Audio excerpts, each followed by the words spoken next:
링컨 대통령가 제일 처음으로 대통령, 그러니까 예술가 말고 대통령을 좋아하게 된 사람은 제1호 링컨 대통령이에요. 예, 우리나라는 제가 이제 대통령 후보자 이재명 최초예요. 제 입장에서는. 그리고 뭐 지금 미국에는 너무 이제 좋은 대통령들이 많아서 제가 좋아하는 사람 많은데 한국에 살면서 좋아했었던 대통령은 링컨 대통령이었어요. 그리고 특히 이제 이 책의 거의 앞부분에 이제 링컨 대통령의 사고가 딱 드러나는 게 하나가 있는데요. 정직한 사람은 신의 가장 고귀한 작품이다 라고 말했어요. 그래가지고 제가 여기다가 이제 뭐라고 써놨냐면은 한 줄 써놨어요.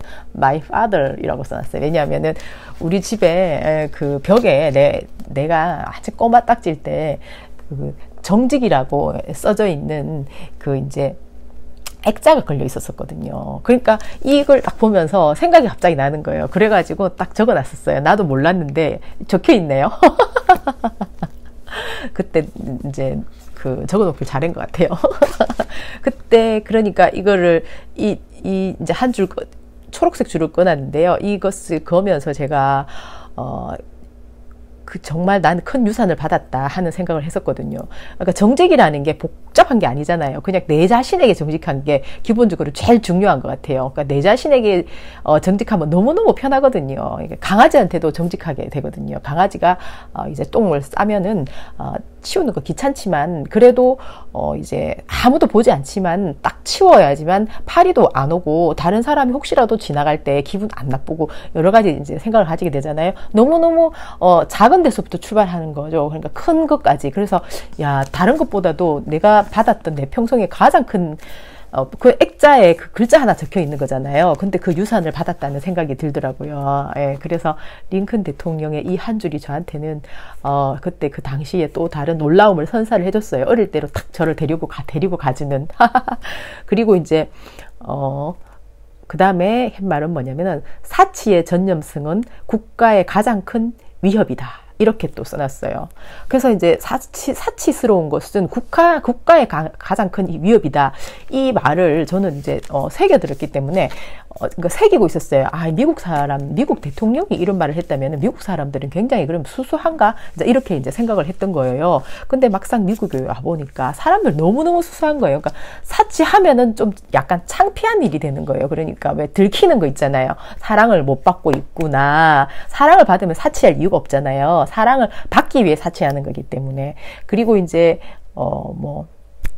또 굉장히 얼굴이 막 그 표정이 안 좋은 사람들이 화려한 것을 막 찾아가지고 쇼핑을 많이 하더라고요. 보니까 우리나라는 사치가 아주 일반화되어 있기 때문에 누구나 다 하는 사치니까 사치가 좋아 보이지만 이 미국에서는 링컨 대통령부터 이런 마인드가 있었기 때문에 사람들이 사치하게 되는 사람들의 저 깊은 심리 그것이 이미 여기서는 다 드러났기 때문이에요. 그리고 실제로 또 보면은 흑인들이 사치를 많이 하는데요. 흑인들은 아무래도 이제 그 피부가 까맣기 때문에 드러나기 위해서는 손톱도 반짝반짝 거려야 되고 이런 데나 목에나 이런 데도 좀 황금 같은 걸로 좀 감아줘야 돼요. 그리고 이제 가방 같은 것도 막 핑크라든지 하얀색 이렇게 막 눈에 확 띄는 거 이런 거 이제 즐기는 사람들 많거든요. 그러니까 그것도 이제 결국은 사랑받기 위해서 눈에 띄기 위해서 이제 굉장히 많이 오바를 하는 거죠. 이번에 낸시랭 사건 같은 경우에도 제가 볼 땐 그래요. 낸시랭이 사랑받기 위해서 그렇게 몸부림을 쳤다. 저는 그렇게 생각을 하거든요. 여기 보면은 이게 낸시랭이 만들어 놓은 루이비통 가방을 들고 있는 이제 아주 얼굴은 꼬마고 몸은 완전히 이제 로봇 사이보그잖아요. 그러니까 자기 자신에 대한 표현이거든요. 그러니까 자기를 완전히 이제 과대 포장을 하는 거예요. 생각은 애 같은데 완전히 이제 원더우먼처럼 그렇게 자기는 대단하고 그다음에 이제 화려한 이런 그 가방이라든지 뭐 시계라든지 이런 걸로 남들에게 이제 주목을 받고 사랑을 받는 그런 자기 자신을 표현해 놓은 거죠. 저는 옛날에 어떤 음악회에 갔다가 거기서 시간이 남아가지고 거기 이제 또 갤러리가 있더라고요. 거기에. 그래서 이제 쭉 돌아봤는데 거기 이제 이 그 낸시랭이 작품이라 하면서 이제 그려놓은 걸 보니까 전부 다 이런 종류였어요. 루이비통 뭐 이런 글 오려가지고 이제 완전 전부 다 이제 만화 같은 거 오려가지고 붙여놨는데 그걸 작품이라고 내놓은 걸 보면서 사실 많이 놀랬죠. 그리고 어떻게 갤러리 하는 사람이 이런 것을 이제 좋다고 걸어놨는지 참 좀 황당하더라고요. 어쨌든 뭐 팝 아티스트라 해가지고 우리나라에서는 이제 또 뭐 솔직하다 이제 명품 좋아하는 거, 그거, 솔직한 거지. 돈 좋아하는 거 솔직한 거지. 이제, 이렇게, 완전히 그 문화를 그런 식으로 만들어 가잖아요. 그래가지고 보면은 막 연예인들이라든지 아니면은 예를 들어서 이제 대기업에, 땅콩 그 사건 했던, 땅콩 사건의 주인공 조현아, 이런 남매들 보면은 정말 난폭하고 그러면서도 굉장히 치장을 하잖아요. 그러니까, 사람들이 그것에 대해서, 부러워하게끔 만드는 그런 문화가 이제 사치와 허영을 부추기는 그런 문화가 우리나라에 굉장히 많은데요. 그거는 여기 링컨 대통령이 말한 것처럼 굉장히 위험한 거거든요. 전념을 시켜가지고 나라를 위험에 빠뜨리는 것. 그게 지금 우리나라의 어떤 족벌 체제에서 만들어지는 행태들이거든요. 그러면 그 사람들이 지금 보세요. 우리가 보면은 이제 고현정이 삼성과에 시집을 갔잖아요. 근데 고현정은, 사랑받고 싶기 때문에 늘 이제, 살을 뺐다가 또 살이 갑자기 찌잖아요. 스트레스를 받으니까. 나이도 있는데 굉장히 이제 늘 20대처럼 보이고 싶다 보니까 보톡스를 너무 많이 맞잖아요. 그러니까는, 스트레스를 받는 거예요, 자기가. 그래가지고 이제 삼성가에서 시집 가가지고 이제 분위기상 쫓겨났다. 이제 거기에서 사람들하고 분위기에 못 어울리니까 쫓겨났다. 이런 기분 안 좋은 얘기가 있으니까 자기는 이제 그것을 어떻게든 분위기를 역전시켜야 되잖아요. 자기는 너무너무 멋지고 예쁘고 지적인데 삼성가 사람들이 완전 엉터리라서 자기를 그렇게 만들었다. 그것을 이제 정명해 보이고 싶은데 그 정명이 이제 여배우다 보니까 늘 이제 화려해 보이고 늙지 않는 늘 20대 같은 외모와 몸매다. 이제 여기다가 자기를 완전히 그냥 맞춰버리는 거예요. 근데 이제 늘 이 여자를 좋아하는 사람들도 공지영을 좋아하듯이 이런 식으로 이제 완전히 허상을 좋아하는 거예요. 그러니까 늙지 않는 고현정 이러면서 사람이 늙지 않을 수가 없잖아요. 나이를 먹으면은. 근데 그 자연스럽게 받아들일 수 있어야 되는데 그렇게 됐을 경우에는 사람들로부터 사랑을 못 받는다는 두려움 때문에 이제 그런 거거든요. 그러니까 이제 삼성가의 딸도 마찬가지죠. 딸도 완전히 이제 남편이 장자연하고 35분인가 통화를 했는데 그때 그 당시에 숨겼잖아요. 왜? 행복해 보이고 싶기 때문이죠. 돈이 문제가 아니고 사랑의 문제잖아요. 그죠? 결국은 모든 것은 사랑의 문제다. 낸시랭이 이렇게 불행해진 것은 사실은 어릴 때부터 문제가 있었던 거거든요. 보니까 어떤 프로에서 봤는데 아빠가 돌보지 않았는 거예요. 낸시랭을. 그래가지고 얘는 너무너무 이제 그 부재 속에서 컸고요. 그것이 원한이 되었더라고요. 그래가지고 나중에 아빠가 화해하는 제스처를 보냈는데도 싫다면서 이제 거절을 한 거예요. 그러면서 이렇게 이제 자기 자신을 아주 이렇게 사이보그처럼 만들어서 나는 강하다. 이렇게 이제 얘기하고 싶은 거죠. 근데 실은 굉장히 나약한 여자예요. 왜냐하면 어릴 때, 그러니까 알랭도 보통도 얘기하고 프로이드도 얘기하지만 3살 이럴 때는 우리가 무의식 중에 있잖아요. 무의식 중에 있는데 이때 너무너무 중요한 건 뭐냐면 성격이 형성이 된다는 거예요. 그러니까 엄마 아빠가 주는 따뜻한 사랑 속에서 얘가 불안하지 않은, 혹시나 엄마가 나를 돌보지 않고 아빠가 나를 돌보지 않고 하는 그런 불안하지 않은 상황에서 천진난만하게 커야지만 아주 그냥 긍정적인, 그리고 남을 괴롭히지 않는, 그러니까 한마디로 사이코패스 같은 그런 사람이 되지 않는 거예요. 그런데 낸시랭은 그러면은 이렇게 완전히 퍼포먼스라든지 완전히 어마어마한 열정을 가지고 했었던 여자가 어떻게 저렇게 어리석은 남자를 선택했느냐 사람들이 얘기하잖아요. 그것은 또 결국은 마찬가지죠. 어릴 때 그런 부모로부터 따뜻한 균형된 관심을 못 받았기 때문에 이제 나름대로 내면에 있는 어떤 원한이나 욕망 이런 것들이 이제 밖으로 드러나면서 막 그 비엔날레 가서 속옷 입고 막 퍼포먼스를 한다거나 아니면 이제 이렇게 그림을 통해서 자기의 욕망을 이렇게 분출을 한다거나 막 이렇게 굉장히 이제 속옷 입고 속옷 패션쇼 같은 거 많이 했잖아요. 밖에도 많이 돌아다니고 그러면서도 지금 현재 이제 그 리벤지 포르노를 이렇게 오픈한다 하니까 엄청 겁을 먹잖아요. 그러니까 굉장히 겁도 많은 나약한 사람인 거예요. 그러고 또 선택할 때도 이제 굉장히 그 부잣집 아들이다. 완전 무슨 왕손이다. 이런 말에 쏙을 만큼 분별력도 이제 없는 거죠. 그러면은 이게 누구의 잘못인가요? 예, 결국은, 어릴 때 보호받지 못했던, 부모가 그 낸시랭을 보호해주지 않았기 때문에 이런 어른이 되어서도 아이에서 벗어나지를 못하는 그런 상황인 거예요, 사실은. 이 사람의 화려함을 어떤 사람들은 좋아했을 거고 또 너무 잘난 체 한다 생각해서 미워도 했었겠죠. 하지만 제가 볼 때는 너무너무 나약한 여자다. 너무너무 불쌍하다. 그러니까 이 불쌍하고 나약한 여자가 이제 강해 보이기 위해서 너무너무 이제 노력했었던 것인데요. 저는 이렇게 얘기하고 싶어요. 이제 공지영이라든지 김부선처럼 이렇게 아예 이렇게 불행한 어린 시절 때문에 나라를 완전히 들쑤시는 이게 완전히 태폐풍조에다가 있잖아요. 이거는 막 말로 이룩할 수 없는 악행이잖아요. 이런 것과 낸시랭은 조금 그래도 다른 것 같아요. 예. 낸시랭 같은 경우에는 이제 이렇게 아주 이런 악행을 저지른 사람은 아니니까 일단은 저는 이 불쌍한 여자가 이렇게 할 수밖에 없었던 것에 대해서 사람들이 조금 더 따뜻한 마음으로 낸시랭을 봐줬으면 좋겠다 하는 생각이 들어요. 예, 그래서 저는 정말로 위로를 보내고 싶어요. 예, 어차피 어릴 때 버림받았었던 것은 낸시랭의 잘못이 아니거든요. 근데 그 트라우마는 자기의 잘못인 걸로 생각을 하게 돼 있어요. 그래서 심리적인 나의 잘못이 아니라는 것을 심리적으로 이제 완전히 치료가 되게 되면은 이런 에너지가 많은 사람은 정말 멋진 사람으로 거듭날 수도 있거든요. 그러니까 자기의 아픔, 자기가 오롯이 이 아픔을 겪어봤기 때문에 제 생각에는 남들을 도울 수 있는 낸시랭이 정말 이 어려움을 극복하고 나서 자기가 자기의 어려움에 자기처럼 어려움에 처한 사람들을 내가 도와줘야겠다 하는 자기가 어차피 네임밸류라는 걸 얻었잖아요. 예, 그래도 아직도 팬들은 있을 거라고 생각을 하거든요. 그러니까 그 보답을 위해서라도 이 사회에 도움이 되는 막 이런 사치 허영을 불러일으키는 이런 것은 얼마나 험한 것이었나를 깨닫고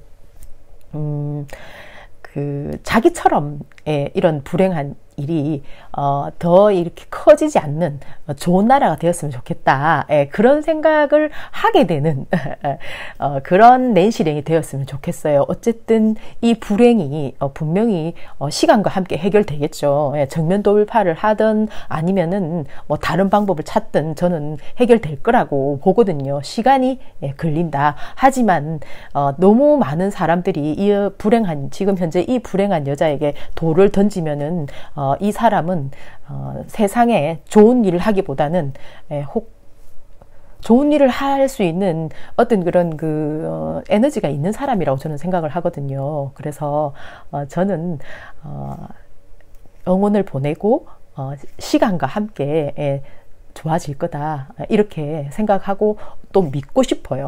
그리고 낸시랭이 건강한 사람으로 다시 거듭났으면 좋겠다. 이 말씀 드리고 싶고요.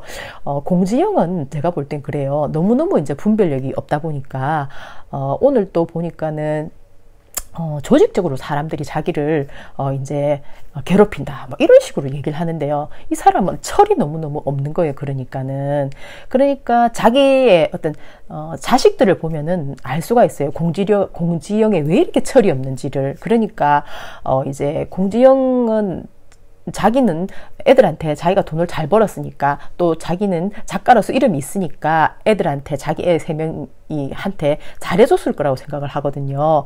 분명히 이 여자는 그렇게 생각을 할 거예요. 그렇지만은 그 애들은 아빠가 다 다르고 그 다음에 이제 지금 현재 엄마가 이렇게 나라의 혼란을 계속 일으키는 엄마이기 때문에 굉장히, 힘들 수가 있어요.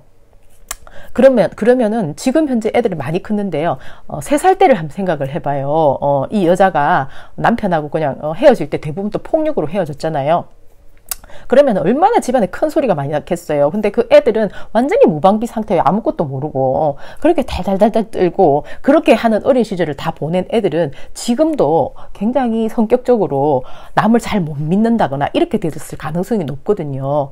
그러면은 이런 사람이 왜 되었느냐를 생각을 해보면은 공지영은 어린 시절에 자기가 굉장히 안정된 어떤 정서를 가지고 컸다고 말하지만 지금 현재 자기 아이들에게 안정을 못 주는 엄마기 때문에 자기도 역시 그렇게 자기 말과 실제는 많이 달랐을 것이다. 그렇지 않으면은 지금 현재 이런 분열된 여자의 모습을 우리는 알 수가 없는 거예요. 그러니까 그게 나쁘다는 게 아니라 그때 그 당시를 진짜 정직하게 있잖아요. 진짜 자기 자신과 정직하게 만나야지만 이 여자는 치료가 되거든요. 그래가지고 또 모르죠. 이제 이 여자가 치료가 되고 나면 진짜 좋은 사람이 될 수 있을 수도 있겠죠. 하지만 지금 이 상태로는 말도 안 된다는 거죠. 이 여자는 계속해서 이렇게 자기를 이제 보호한다고 보호하는 것이 오히려 독자들을 더 뿔나게 하는 거죠. 저는 이제 독자가 아니니까는 이 여자가 이렇게 한심한 하는 사람인가 보다 이제 이렇게 생각하지만 이 독자들은 진짜 기분 나쁜 거죠. 책을 읽을 때는 그래도 나보다 좀 나은 사람 책을 돈 주고 사서 읽는다고 생각을 하지. 이렇게 완전히 초등학생 정도의 초등학생 정도의 생각이라고 말하면 초등학생이 기분 나쁠 정도잖아요. 지금 김부선이 하는 이 얼토당토 안 한 행동을 보면은. 누가 조직적으로 자기를 엄해하겠어요. 내가 볼 때는 이 여자한테 쏘은 독자들이 뿔나가지고 그런 사람이 더 많은데 완전히 진짜 엉뚱한 얘기를 하는 거예요. 이 여자는 입만 벌렸다 하면은 보니까는. 그리고 이제 김부선 같은 경우에 내가 볼 때 이제 완전히 제일 이제 쪼다가 된 경우인데요.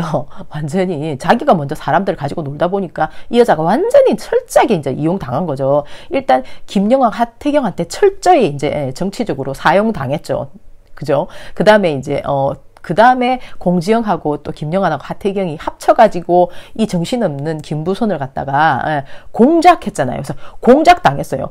거기다가 딸까지 이용해라고 또 설계당했어.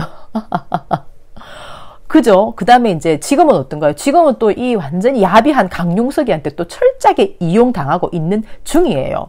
그러니까 이 여자가 완전히 내가 볼 때는 폭탄인데요. 이 폭탄을 사람들이 그냥 자기 자신의 구미에 맞게끔 어디에 터뜨릴까 이용해 먹었던 거죠. 완전히 이용당한 거예요. 한편으로는 참 불쌍하지만은 한편으로는 사회의 풍기문란을 너무 많이 조장했기 때문에 이 불쌍하다고 해가지고 그냥 넘어갈 수가 없는 거죠. 이 여자는 반드시 사회적으로 책임져야 된다.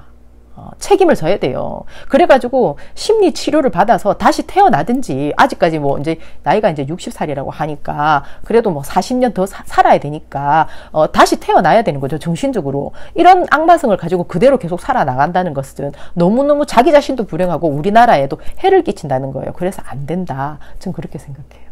그리고 박원순 시장님께서 이번에 이제 서울의 SH공사도 이제 경기도처럼 원가 공개를 하겠다고 하셨는데 이것은 참 잘한 결정이다. 박수를 보내드립니다.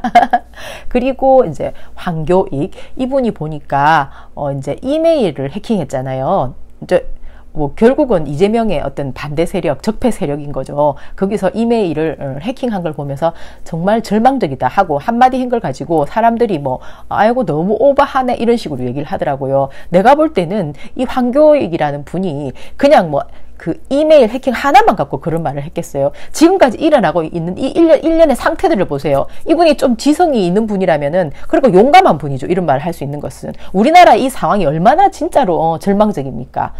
특히 우리나라의 이 삼성 앞잡이들하고 대기업의 이 족벌체제를 유지하기 위한 이 썩어 빠진 군단들이 완전히 우리나라 위에서 드글드글 하고 있으니까 이 황교익 이분은 용기를 내서 자기가 진짜 진실한 말을 한 거예요. 아무도 지금 그런 말 안 하고 있잖아요. 그래서 우리나라는 더 불행한 건데 말이에요.